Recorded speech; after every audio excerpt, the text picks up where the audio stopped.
আসসালামু আলাইকুম। দেশ বিদেশ টিভি থেকে হুসেন বলছি। আমার চ্যানেলে সবাইকে স্বাগত।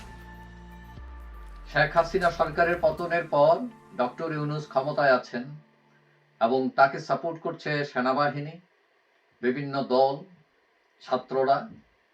এখন মাঠে নেই আওয়ামী লীগ।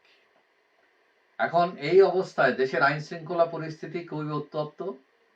ডাকাতি, ছিনতাই, ধর্ষণ এগুলো নিয়ে উত্তাল দেশ। এখন এর মধ্যে গতকাল 11 মার্চ হঠাৎ ভারতের একটি পত্রিকা হিন্দুস্তান হিন্দুস্তান টাইমস তারা বাংলাদেশের সেনাপ্রধানকে নিয়ে একটা নিউজ করেছে। তারা বলছে যে বাংলাদেশের সেনাপ্রধান ওয়াকারুজ্জামানকে সরানোর ষড়যন্ত্র চলছে ঢাকায় এবং এটা নজরদারি করছে আইএসআই ঘনিষ্ঠ জেনারেল ফয়জুরের উপর। এখন খবরে বলা হয় কয়েকদিন আগেই বাংলাদেশে গিয়েছিলেন আইএসআই এর কর্মকর্তারা এবং সেখানে লেফটেন্যান্ট জেনারেল ফয়জুর রহমানের সাথে তাদের বৈঠক হয় এবং এই লেফটেন্যান্ট জেনারেল ফয়জুরকে বলা হয় তিনি একজন জামাতপন্থী এবং তিনি জেনারেল ওয়াকারকে সরানোর ষড়যন্ত্রে লিপ্ত।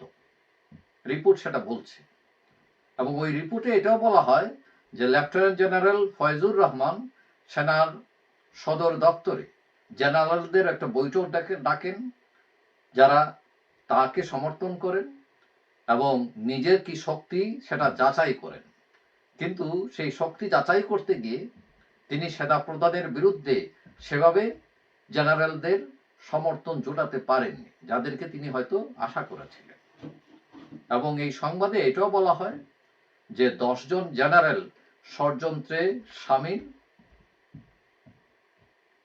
এবং কোনো কোনো মেজর জেনারেল তারা আবার লেফটেন্যান্ট জেনারেল পদে পদোন্নতি চান। এখন এই যে 10 জনের কথা বলা হয়েছে সেখানে তারা নামও দিয়েছে ওই জেনারেলদের এবং তারা কোথায় কে কোন জায়গায় পোস্টিং সেটাও উল্লেখ করেছে। এখন এই যে সেনাপ্রধান জেনারেল ওয়াকার বিরোধী কারা তাদের নাম উল্লেখ সহ এই সংবাদ করা হয়েছে, কিন্তু অনেকেই মনে করেন এটা ধারণাপ্রসূত অথবা কল্পনাপ্রসূত বা উদ্দেশ্যমূলক হতে পারে এবং এটাকে অনেকে গুজব হিসাবে দেখছেন। এবং সম্প্রতি ভারতীয় কিছু মিডিয়া সেনাবাহিনী, সংখ্যালঘু নির্যাতন এইসব বিভিন্ন বিষয়ে অতিরঞ্জিত খবর প্রচার করছে বলে বাংলাদেশ সরকার অভিযোগ করেছে।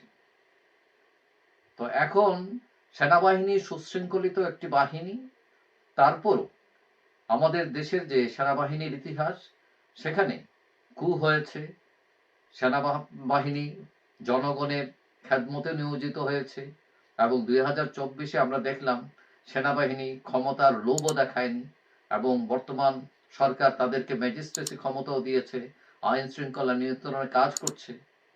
তো যাই হোক, এখন যা বোঝা যাচ্ছে যে এই সংবাদ কতটুকু বস্তুনিষ্ঠ সেটা নিয়ে প্রশ্ন আছে। যাই হোক, সবাই ভালো থাকবেন। আশা করি দেখা হবে অন্য কোনো ভিডিওতে ইনশাআল্লাহ। আল্লাহ হাফেজ।